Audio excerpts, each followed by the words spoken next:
begin. Such sadness. There's a little bit of sadness to be luckily by the end of these episodes we're feeling a little bit better. There's a lot of crying, a lot of emotions. Welcome to the world of emotions. Here on AfterBuzz TV, we're talking Little Witch Academia episodes 22 and 23. I can count. I'm one of your hosts, and it's Mark Donica. You can find me on Twitter at Mark B. Donica, joined by my fellow host, Stacey Shuttleworth. Hi guys, I'm Stacey Shuttleworth. You can find me on Twitter and Instagram at Stacey Shuttles. And Rachel Goodman. Hi guys, I'm Rachel. You can find me on Instagram or Twitter at Rach Goodman or on Facebook at Rachel Ann Goodman. It's the beginning of the end. We've made it. We got 2 more episodes to go, so you people who are watching live in chat, you keep it to yourselves. Please. We've come so far. We've come so far. The closest thing that we've gotten to a spoiler is a couple of things that he's been said during the first half of the episodes.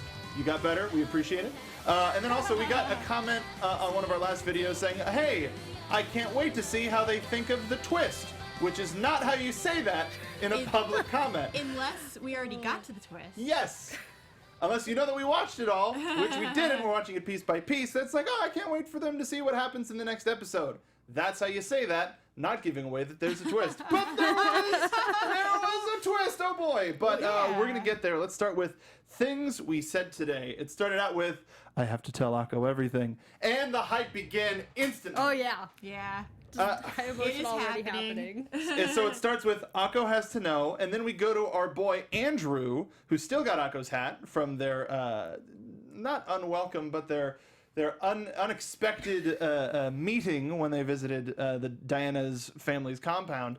But ultimately, Andrew sends the message through Diana. Diana ends up meeting up with the rest of the team. We find out that Akko's in the room with Ursula. Something's about to happen. Top of this episode, a whole bunch of stuff is going on. How did y'all feel? They're throwing a lot of possible stuff at us to deal with, and there's a lot to process going on. It's like, well, we're almost to the end. Where are we going? What are we dealing with now? Yeah. What could they bring up with so few episodes left? So I kind of figured that it was going to go in a different direction, especially when we got to the emotion cubes and the anger cubes. I had this idea that they could actually create more anger than what they were doing. So that's kind of what I thought was going to happen. And on top of that, I expected I knew that something was going to happen before Ursula/Chariot was actually going to be able to reveal the truth. But I once we saw Andrew, I expected it would be more an episode with him and not just, here's Andrew, okay, goodbye. Yeah. Laura Silla 0 in chat, who I don't think has ever commented live, so welcome, says the pain. Which story. I guess we'll get there. We find out, so this entire series we find out that Chariot knows what the 7th word is, but the search stopped before she had a chance to invoke it and reawaken this new world of magic that we've been hearing about this entire season. But she knows the word. Panshir Shirilla is, and the answer lies in your heart. If you couldn't get more anime than that, here we are. We have gone full anime. Yeah. Believe in yourself. And the moment that Akko, there's something else I have to tell you. Boom. Oh, there you are. I have a message from Andrew. What? Okay. Andrew ruining everything. And he needs it now. No, I need to meet with you right now. Also, it looked like nighttime. Maybe they just didn't show us windows, so we couldn't tell. But I thought it was nighttime. I assumed it was nighttime at first. Yeah. Because didn't they show Ursula? Maybe some time has passed, but in the beginning, when Ursula was saying, I have to tell Akko everything, it looked like it was night to me. Yeah, and that was and that seemed to me like it was establishing the time for the rest of the day. But then it's in the middle of the day when she ends up meeting with Andrew in the middle of town. 3:00, right? Something like that. Yeah, So Lotte and Susie take her because, of course, she still can't fly. But she ends up meeting with Andrew. Totally missed. Diana ends up staying with Chariot. Yeah. Yes. Diana got business. Yeah. I thought she was gonna. Girl, I got some questions. And by questions, I mean I know what's going on, and I just need you to confirm it here. I know exactly who you are, and I'm going I'm gonna try not to freak out. I'm not fangirling right now. It's fine. It's fine. We'll get there. But yeah, now we've got the meeting with the quote meeting with Andrew and Akko. How did you think this was going to go down versus how it did? So this is kind of where I thought the cubes were going to come into play, and that Andrew and Akko were going to get kind of like wrapped up in the mess that Croix was doing. So I thought they were going to I thought Akko was going to run toward the crowd. She was going to be one of the victims in this cube situation, and Andrew was going to follow her, and that they would all get wrapped up, and then that would be the problem because the main character would now be really super angry, and it would be like, you know, angry Akko. Boy, would that be something to see. Hulk Akko. Man. She was running, she caught the cube. I thought it was going to do something to her. Yeah, it seemed like those were. We don't necessarily know how they work. They're not. They can't really take form unless Croix allows them to, because apart from that, they're just vessels of data. They're essentially floating USB drives that can't take any sort of a shape. Now, I mentioned at the top of the show, which wasn't too long from now, there's something that really frustrated me about this episode. Yeah. And it took place during this conversation. Of all of the people, now I know they've been building sort of a type of a relationship, a rapport throughout the entirety of their knowing each other, but of all of the people for Akko to listen to when it comes to you're living in Chariot's shadow, you need to be your own person. You need to follow your own heart. You can't be constantly living with the idea that you're going to be exactly like this person. Andrew was the one that got through? Maybe, I don't know. I kind of didn't think he did 100%. I think... Yeah, she didn't necessarily, like, stop and take it to heart. She's sort of, like, laughing. Like, they got to share a good moment as a result of it. Yeah. Right. But it was still, she hasn't taken that pause with anybody else. It's always like, you're just making fun of me because I like Chariot, as opposed to this, where it's like, You have a point. Yeah. no, you have a point. But see, Well, then check this, and yeah, whatever. I still didn't think, I kind of figured Chariot would still be her hero and that she wouldn't quite get the memo and the message that you shouldn't live in someone else's shadows. Sure. But I kind of felt like she was at least acknowledging that someone could be right, but it didn't mean that she 100% believed it and that her actions would show that she now believed it. Until what we get to next. Oh boy. But Stacey, how did you feel about that? I think they've been setting up this interesting parallel. I mean, we have a lot of parallels between Akko and Diana and a lot of things going on there, but also a parallel between Akko and Andrew as to how they look. I mean, Akko is living in Chariot's shadow. She's following behind her, not really trying to do her own thing necessarily. And we've seen little glimpses of it. I don't know if they fleshed this out as much as they could have to make it a more meaningful moment, but of Andrew doing the same thing with his father and being constantly told, you know, no, you do the same thing, you act exactly as I act. So in a way, it was more of a lesson for him. Yeah. He got more out of it, Yeah. I think, in the end. Speaking of him, he's changing so much. He laughed! Yeah. He's showing a different emotion Yeah. other than And indifference. laughing. And just the fact that even when we saw him with his father and how he said, well, Akko would tell me that I should have spoken up for myself. And the fact that he's acknowledging this at all and that he seems like he is just generally a happier, more accepting person, especially when it comes to magic. Yeah, I think that that's the point of that scene, was that he's changing, Right. not so much her. I mean, maybe a little bit, but I think his change is so much greater. And that's why they wanted to show us that, to show us how he's... Okay. I can see that, and some folks in chat are saying so as well. Monsi, Andrew does live in his father's shadow, so I guess he knows what he's talking about.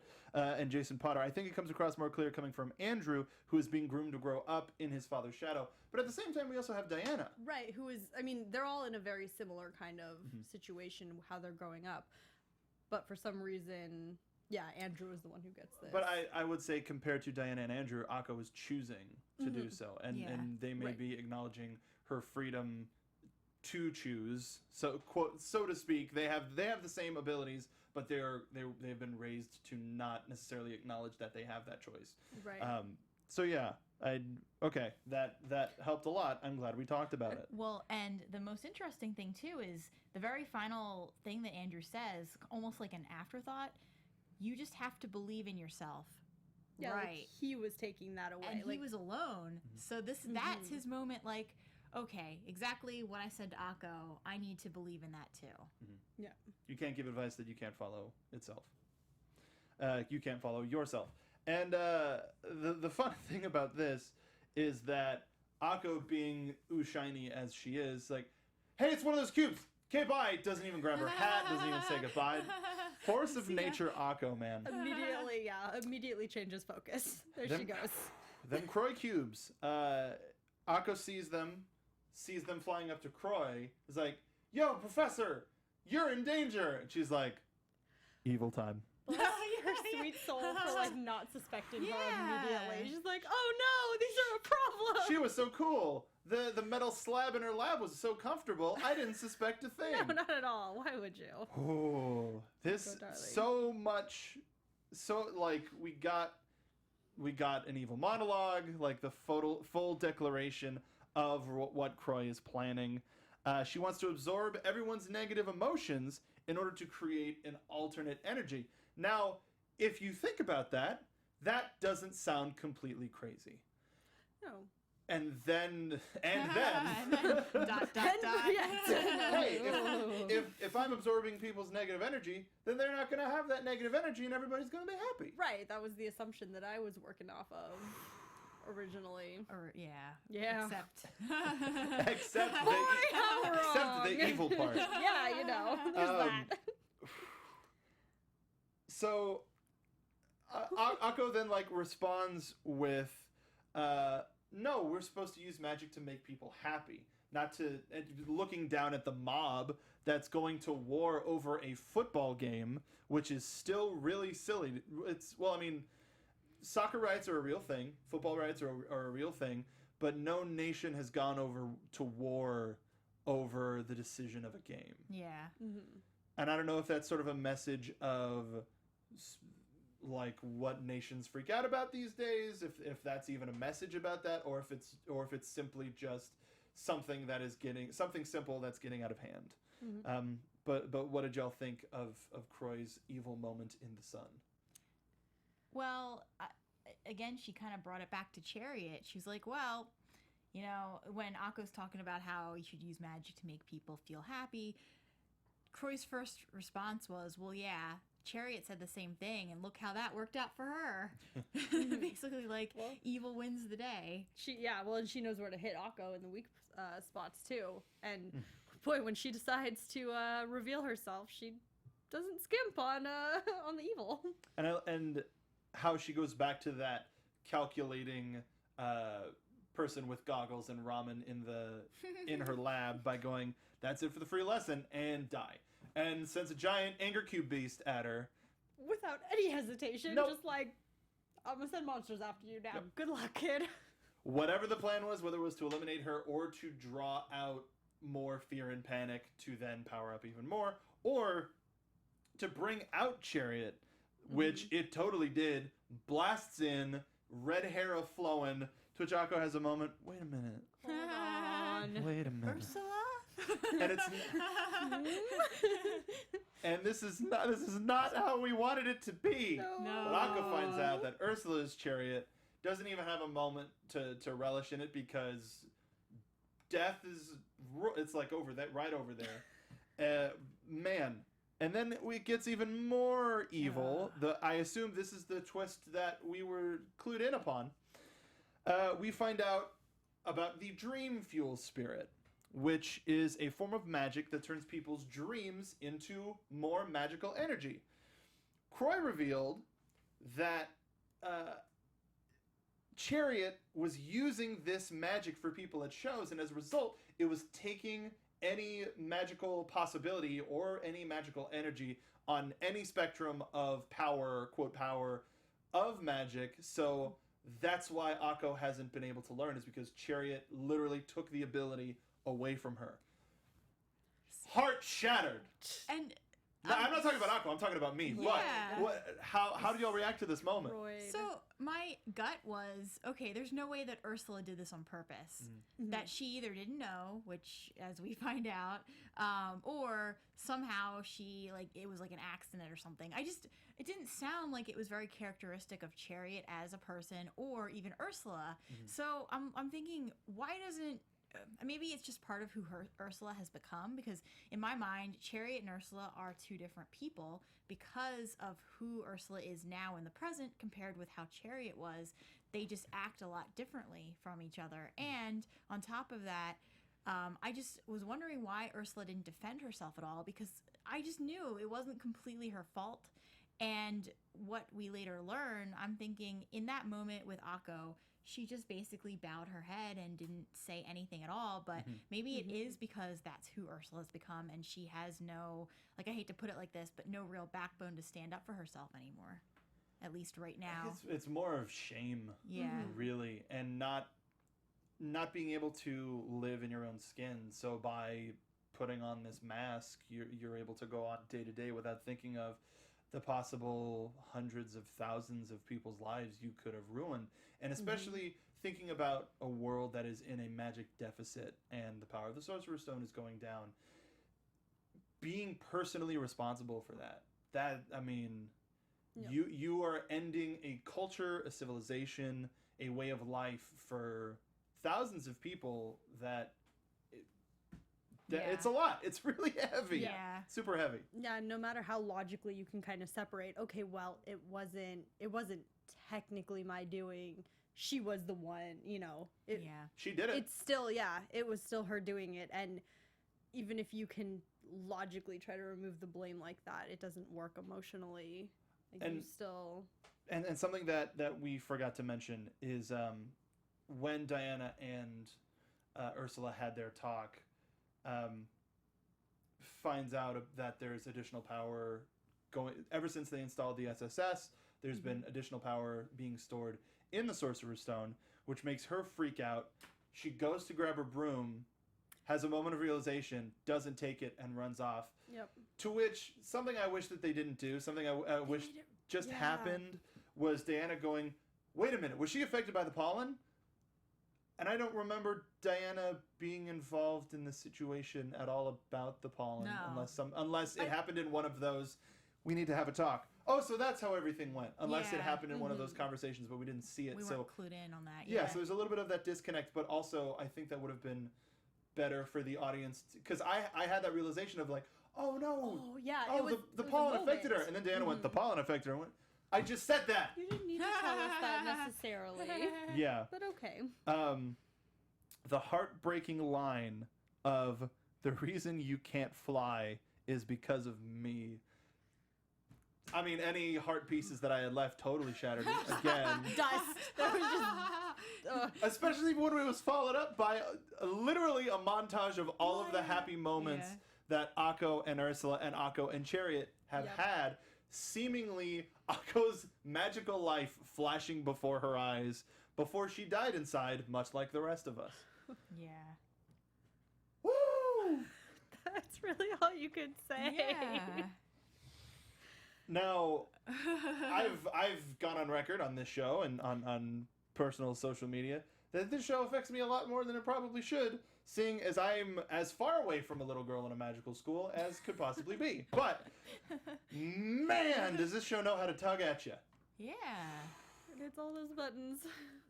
Relentlessly. Oh boy. In 2 seconds, they were Akko and Ursula / Chariot were basically kind of pitted against each other. And now I'm real curious how Akko is going to be once she sees Ursula again. And I want it to be one of those moments where, like, to sort of fill in where Ursula didn't have the opportunity to say anything like, Croy tricked me, this, that, the other thing, I didn't mean to do it, I stopped as soon as I found out. Like, she's going to be saying all of that stuff, and Akko is going to be face down, we won't be able to see her eyes, and she's just going to march, like, arms at her sides up, and just grab her and give her a big old hug, and she's gonna be crying, and then Ursula's gonna cry, and then the day's gonna be And then we're saved, gonna be crying. and then we're We're gonna. just all gonna be sobbing. And then that's Oh my when God.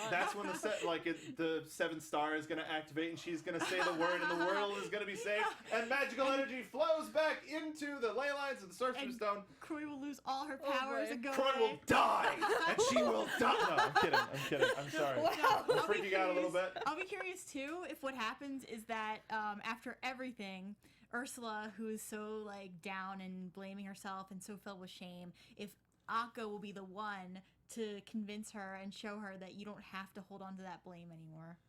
The Yep. 7th, and here, without hitting the noise, the 7th word I think will have to do with forgiveness, and that's Akko Yeah. forgiving Chariot, Chariot forgiving herself, Chariot forgiving Croy, and everybody just having this realization of everybody who's been pent up with all of this emotion being able to forgive themselves and each other, and Diana forgiving her aunt, and like Andrew forgiving his dad, and every like the world coming together and just being better people regardless of what end of the magical spectrum you're on. We're gonna watch that in about a half an We're hour. ready now. I am Okay, so it's like, guys, do we do that? But we got No, another- let's go. Let's go. But we got another episode to talk about, and before we do that, we want to tell you about iTunes. Now, if you want AfterBuzz TV to do more anime content, you got to leave us some comments on iTunes, and that's not just us, that's the other anime shows that we do, and anime adjacent shows that we do. That's Ruby, Voltron, Attack on Titan, Yuri on Ice. If you've watched any of those shows, make sure to go back, watch those after shows, leave us comments. That way, that'll show AfterBuzz that we are interested in, that fans are interested in listening to more anime-related content. So please help us out. Even if you're just finding the show right now, always go back. It helps us stay up in the rankings. And I would like to thank Tumbling Block for leaving a 5-star review. My favorite AfterBuzz TV hosts discuss a hilarious and adorable anime. What could be better? Thank you for the glowing review. We absolutely appreciate it. And actually, speaking of AfterBuzz TV, Becca, if you could do me a favor and have somebody run in the New Directions live read if we're still doing that, that would be great. Anyway, while we're waiting for that, let's move on to the next episode, Yesterday. Now, going from the thumbnail, I thought this was just going to be all flashback. Yeah, I figured it would be too. What were y'all's Right. expectations? Yeah, I thought we were getting nothing but a full fleshed out flashback between, all of Chariot's kind of up and coming story. So, which we got plenty of. I mean, in a Yeah. way, Akko is Yeah. still missing. Diana has the other girls in for tea. Nice moment. Wonderful. And the girls are like, we have to go tell Professor Ursula. She's like, nah, I got this. Yeah. Ends up confronting her, saying, there was no Ursula. You're Chariot, you know it, aren't you? She knew the whole time. About that. Oh, cool. Thank you. No, that's Brianna, everybody. Say hi. Yeah. We find out that Chariot was very similar to Akko in the sense that she wanted to be a witch that used magic to make everybody happy, but she didn't necessarily have the best skills. But her time at Lunar Nova helped, and her time with Croy, I would say, even helped improve her standing. What did y'all think about Croy and the look at Croy and Chariot's relationship? So previously, we got more of a sense that Croy and Chariot, I almost said Ursula. That's fine. Same person. Yeah. So Croy and Chariot, originally, I wasn't sure if Croy was bad or good because we saw like completely different sides of her, and sometimes she seemed like a really good friend. When we saw this flashback, I made up my mind. Yeah, Croy was never a good friend. She was just always bad. And anyone that could do that to their friend and lie to them and allow them to do something that not only would help Croy, but do something that would put that person that's supposed to be your friend in a vulnerable position where you know that would hurt them. Yeah, worst friend ever. Yeah, Croy was definitely more concerned with being calculating and getting results. She is not about the caring about what happens to the people around her. And, that was very clearly established. Like, seeing how indignant Croy got from seeing Chariot make people happy with the shiny rod. like that even more so. It's like, come on, deal with it. Yeah. What's wrong? Like, people are happy now. The second that, hey, you want to put your magic on a bigger stage? As soon as the agent showed up, Oh my god, that I guy was was like, creepy too. Yeah. Like- immediate warning bells. Yeah. like crappy facial hair, just like, come on, you want to perform for more people, do you? And she gets an agent for, okay, I didn't know witches had agents, but I guess there's a first for everything. But we find out that the pressure of doing bigger and bigger shows for more and more people got to her. She was trying to figure out a new form of magic to really impress the crowd. So that's when Croy is like, hey, there's this one that uses people's dreams to make bigger and stronger magic. And she's like, oh, that sounds great. I'll do that. Find out that it was all an experiment. It was all just a way for Croy to figure out her way to get to the reality-changing magic that she's been after since before Chariot got the rod herself. Mm-hmm. What just a jerk move. What? I can't stand it. Yeah, Not a fan. Yeah. But then, here's the thing, though, is that, to me, this redeemed Chariot, the fact that she didn't know what was happening. As soon as she found out what Croy was actually doing, she said, I'm not doing this again. Mm-hmm. So that's part of the reason why I can't understand why she fully blames herself. Yeah, she was the one who did it, but it really, like, she handled it as best she could when she found out. In moments like that, you can't, like, as outside viewers, we can't insert rationale into there. Because there's always, seeing how she was freaking out over before she found out about the dream fuel spirit magic, just about finding out, I want to make people happy. People are happy. They're counting on me. They want me to make them. She put way too much pressure on herself, which happens all the time. So as a result, it's kind of understandable how she let it destroy her, especially when we find out that out of her frustration and nervousness of what seemingly might have been an early test of Croy's Noir Fuel Spirit emotional stuff, because we see everybody in a blue tone. All of the eyes are in a blue tone, Right. which could have been Croy's first thing of emotions. But as a result, she freaks out, does the bow spell, which turns it into a huge bow, fires a very powerful blast, and hits the moon. So not only is it the personal reminder of getting Akko into the school, but it's the world reminder of, I did that, and that is a scar on me and on the world of what I did to people. Even though it's something that only her and Croy know about, because anyone that was there, Croy went and wiped the memories of people, right? So it's almost like she has to live in isolation with this scar that she deals with on, every night. And it's kind of interesting too, because so many times we've seen her looking up at the moon. Now we kind of know why. We understand. The pain, like the feelings that evoke in her is something way more powerful than just kind of thoughtfully looking up at the sky. Montserrat in the chat says, Yoshinari, the creator of Little Witch Academia, would also like Trigger to produce a spin-off anime focused on Ursula. Cool. Yeah. Yeah. Or the Nightfall series, Yeah. apparently, which I don't know if we discussed on the show or not, but I remember when we last mentioned that just to each other. Yeah.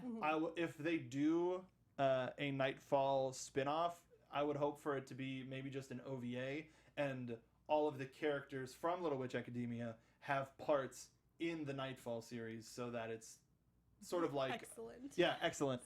But so it's like Susie's Dream, where she played every part. Yeah. But that, I think that could be fun, like putting on a play, or like and we mentioned it several times, like the credits of My Hero Academia, where they're doing the fantasy thing, which still want that to be a thing. Oh, always.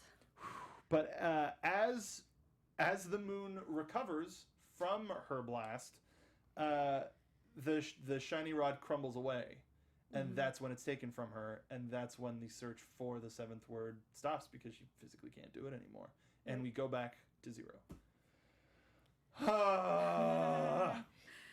So much. There's a lot. One of my favorite things is when Diana confronts confronts Ursula, and Ursula's like, I'm real busy right now. There's something I have to tend to something really important. And Diana's, what's more important than Akko? Which is a lovely sentiment. Has grown a lot too, and her relationship with Akko has done. We still haven't seen the fan art of Diana as Christine, of Akko as the Phantom, and Andrew as Raoul. So get on that. Anyway, it's completely unrelated. But before she leaves, she says, I'm disappointed in you. Not in the person who you were, but the person that you've become. Diana with those burns. Oh, yeah. But as she's leaving, Ursula says herself, please take care of her. So, of course, she doesn't not care about Akko. She's just got a lot going through her head right now. Yeah. A B team is in the room, and Diana tells everybody, hey, so this is why Akko is like this. And she tells it to them without mentioning that Ursula is Shiny Chariot, which is very, very nice on her part. Didn't have to do that, but they end up splitting up with her. Diana finds her sitting in the cold. Susie takes the rod. Diana takes her card. Susie ends up at the bridge where they first met. I didn't cry. Yeah. I didn't cry. No. Definitely not. I'm an adult. Dry eyes all around. Yes. It's hot. Fine. It's impossible to cry. I cannot cry here. It's warm. Right now. Can I just say too, when right before we get to all that, when Diana leaves Chariot, her last statement to her, I'm disappointed in you, not who you were then, but who you are now. Yeah, amazing. Yeah. Hi. I'm sorry. It's okay. It's okay. Was anybody taken a little bit back by how much Lotte was freaking out? No, I kind of expected her to. She's got that mother hen, very caring personality. What if she's just gone? Susie ends up consoling her. I was really hoping that her prediction came true. It was like, she's too stupid to be away forever. She'll probably come back sooner than later and just talk about how hungry she is or something. And I was hoping that when we did end up seeing her, that she'd be like, I'm so hungry. Because that's her. But Diana and Akko finally have the big hashing out of. This is where I came from. We find out, even though we kind of already knew, that Diana was at the same show that Akko was at. She ends up giving Akko the card. What did y'all think of this conversation between the two of them? Well, first, Akko, this is probably the one moment when we've actually seen her looking so down in the dumps like this. She's had other things that were hard for her to deal with, but this moment was so uncharacteristically Akko, but it was so wonderful the way they did it. But when Diana gave her the card, it was what needed to be done. It was the nicest thing that she could have done, and the one thing that probably could have taken Akko out of the dumps and brought her back to the Akko that we know. Yep. Especially when Diana shares that it wasn't just the family looking to her for it to survive that brought her to train so hard to regain her magical disability, so to speak, her magical deficit, I should say. But it was Chariot. It was Chariot's positivity and desire to make the world a better place. That was that extra drive that kept her going and made her the magic powerhouse wunderkind that she is. Whew. But the fact that she was told to leave childish things in the past, that you can't. I mean, we're three grown people here talking about anime. What would the modern world be if we had to leave all of the childish things behind? Come on. It'd be horrible. Awful. Just the worst. What did you think, Stace? I mean, I feel like we've been building towards this moment for a really long time, and seeing Diana would be one of the very few people who could truly bring some insight into how Akko is feeling, how downtrodden she is at this moment. Her friends would be wonderful at cheering her up and lifting her spirits, but Diana kind of gives her this understanding and this ability to move on that I think is unique to their relationship.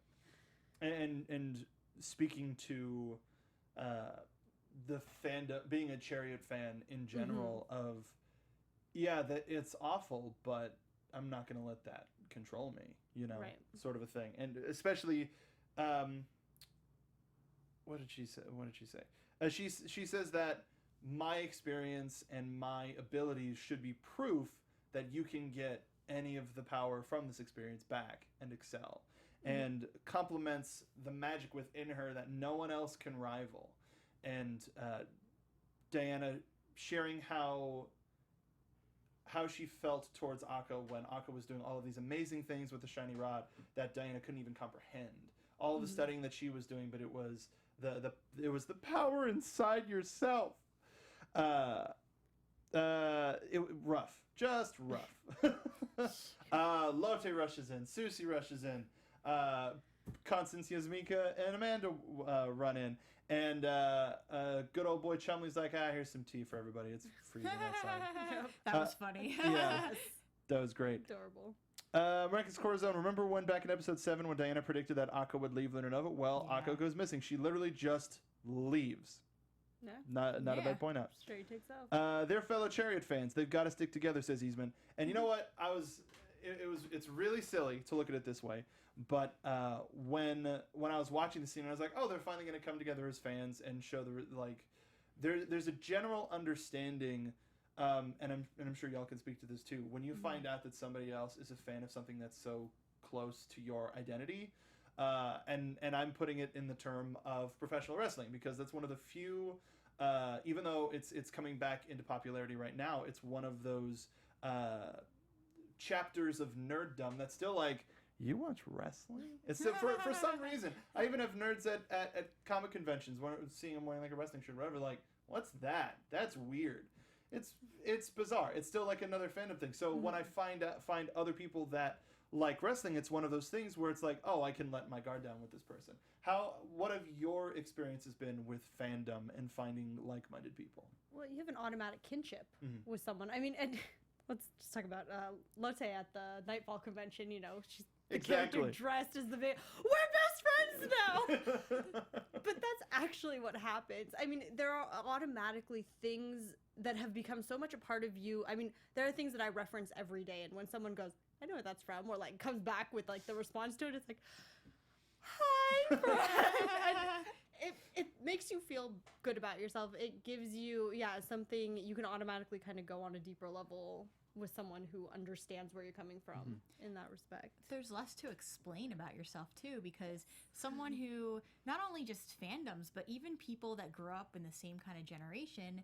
And for example, like someone in the chat earlier, I think it was Montserrat, said hello peoples, and my comment was, oh, it's 2000 all over again. It's because I understand that, because I grew up in the age of, you know, right before the internet became a huge thing, when it was like only kids that were like, you know, like teens, preteens, like we were just starting to get online, and it was kind of like, you know, it was kind of our thing that like the adults did not understand. So even something like that, it's like along the same vein, where when you find out someone likes the same thing as you, or is you know, has been in a community or a forum or something that you've also belonged to, it just makes it like, okay, they understand me a lot more than some random person that has not done this. It's a good feeling. Yeah. It's a good feeling. Yeah. Eastman also following up, maybe Lotte and Barbara can share that same kinship one day over Nightfall. Which would be nice. That'd be nice. That would be very nice. Aw. I mean, there hasn't been any audience interaction whatsoever in terms of the actual show, so let's just get like a canned awe for the end of the show. Not sadness. Oh boy, not sadness. Now, Akko's feeling better. She's surrounded by all of her friends and Chumley. No offense, bro, but we don't know that much about you. And we're like, cool. Maybe things are gonna be okay. Never mind. Cut to Ursula marching up them steps and confronting Croy in the lab. The Noir Fuel spirit is almost complete, and the episode ends with, I'll stop you here and now. Dang it! Then we gotta stop. Oh boy. I mean, I know we're watching it real soon, but come on! Rough. It was a rough couple of days, all right. So, that's where we leave the show at this point. There are 2 more episodes left. What do y'all want to see? I mean, now that you've explained your little theory of forgiveness with everybody and Yeah, love, I like I'm that there. And I would like to see. it. I actually would like to see Professor Woodward, like we saw in the first intro of the flying over and like all of the green magic, and Just something nice. Something that's like a nice reset, happy ending. Come on. We Yeah. deserve it, don't we? Yeah. Happy They ending deserve it. with just enough so that we know we can have a season 3. quote season 3, depending on who you ask. There are more adventures to be had. And I guess since we have a little bit of time, and we'll probably want to discuss a little bit more about plot stuff in the next episode, the last thing that Hans Rod flipped a table at the end of the thing. Yeah, we're ready. So before we go, Trigger has we talked about it in some of our first shows. Trigger has a really big slate coming up. They've got 3 shows that they're currently in production on. At least that they've announced that they're in production on, and they finished Little Witch Academia earlier this year. Where do we see Little Witch Academia coming back? When do we see Little Witch Academia coming back? Is it going to be an OVA to tide us over before we get another season, or is it going to be 2019, 2020? I feel like an OVA is not an unreasonable thing to assume we're getting. I think something mid next year, we could get an OVA. Especially, we've gotten Little Witch OVAs pre this series booting up, but there are definitely, with this kind of setting, there are short little stories they could tell in OVA form.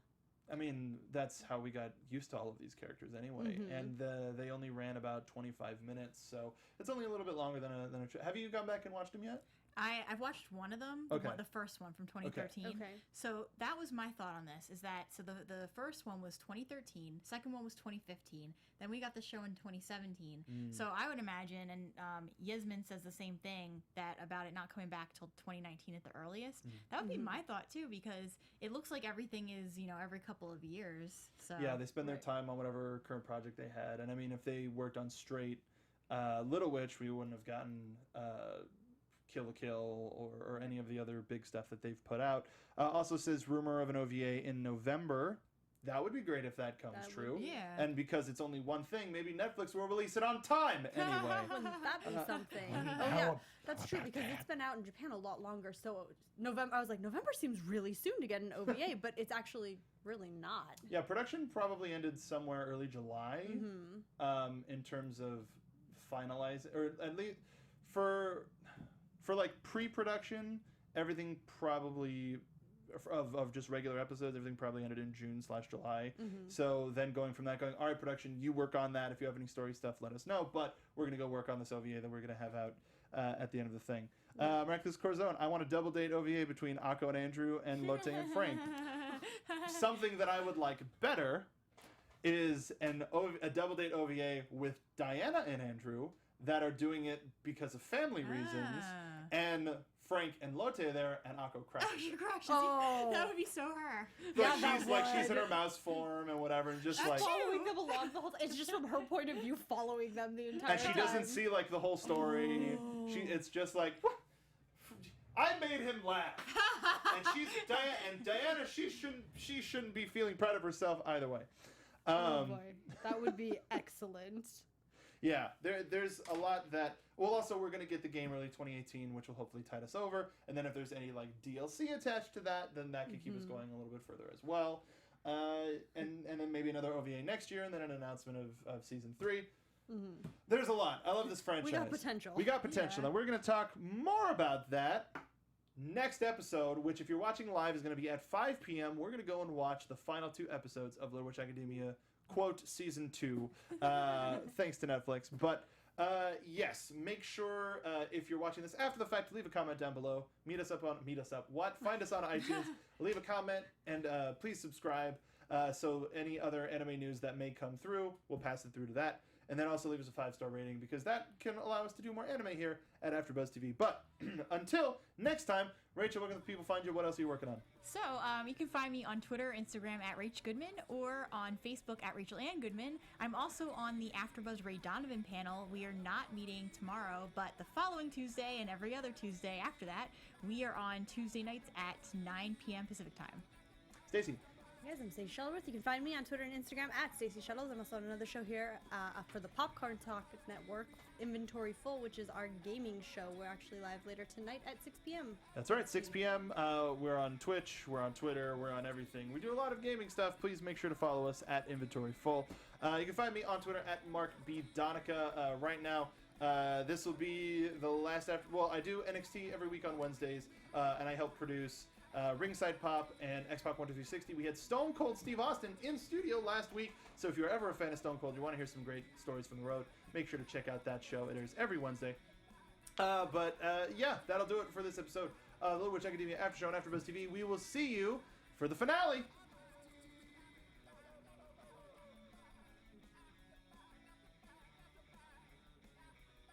From executive producers Maria Menounos, Kevin Undergaro, Phil Svitek, and the entire AfterBuzz TV staff, we would like to thank you for listening to the AfterBuzz TV network. To watch or listen to other after shows and post comments or questions, be sure to visit AfterBuzzTV.com. I'm Sir Richard Wentworth, and this has been a presentation of AfterBuzz TV. Buzz you later. The views expressed herein are those of the hosts only and do not necessarily reflect the views of AfterBuzz TV or its owners or principals.